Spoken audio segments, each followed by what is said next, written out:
నిన్న 3 గంటలకు వచ్చానండి. నిన్న 3 గంటలకు వచ్చి చెట్టుకాడ కూర్చుంటే ఒకడో సరే గుర్తించలేదు. అయితే ఫస్ట్ మ్యాచ్ ఆడించారు, ఒక 6 వదిలేసిన కారణం వల్ల నన్ను పక్క దోస్తారు. చాలా తప్పు కదా, చాలా తప్పు అండి. నేను అందుకే వచ్చి 3 గంటలకు ఎవరు రాకముందు వచ్చి బ్యాట్లు కొడితే నన్నేమో మధ్యలో అక్కడికి వెళ్ళి 2 లోటాలు వేద్దామన్నా కూడా ఖాళీ లేదు. నాకు కాలితే మీకు కనబడుతూ ఉంటది అటు పక్క. మీరేమో డ్రగ్స్ ఏమైనా తీసుకున్నారు? నిన్న తీసుకున్నారు అది డ్రగ్స్ తీసుకోలేదు, డ్రగ్స్ ఏమైనా తీసుకున్నారండి మీరు? ఏం తీసుకోలేదండి. అలాంటి డైలీ వచ్చి వికెట్లు పాతున్నాను. నన్ను ఎందుకు పక్కన కూర్చోబెట్టేసి మిమ్మల్ని పాతేశారు, పక్క లాగేశారు. అదే నేను ఉన్నానని గుర్తించలేదు ఎవరు.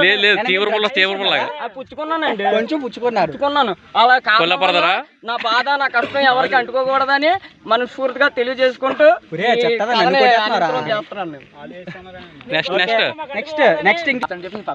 అమ్మ బాబాయ్. ఇది మరి ఏంటంటే త్యాగం. అది మీరు ఈ త్యాగాన్ని చేయడానికి కారణం ఏంటండి? నువ్వు లేవు కదా టీంలో. మరి ఇప్పుడు మీ బౌలింగ్ గురించి కొన్ని ప్రశ్నలు అండి. మీరు జనరేటర్ అంత చేసినా స్టార్ట్ అవుతుంది ఏంటండి? నువ్వు బైక్ కొడతావు కదా, పెట్రోల్ లేకపోవడం వల్ల. ఓకే, దాంట్లో డీజిల్ లేకపోతే కూర్చోబెట్టడానికి మీరు ఏ విధంగా స్పందిస్తున్నారు? No comments. ఎప్పటి నుండి అలవాటు అయిపోయిందా త్యాగం చేయడం? ఇతను ఒక త్యాగమూర్తి. ఇతనికి దర్గా దగ్గర కాదు, కొత్త బెంచ్లు వేస్తారు కదా, అక్కడ కూర్చోబెట్టారు.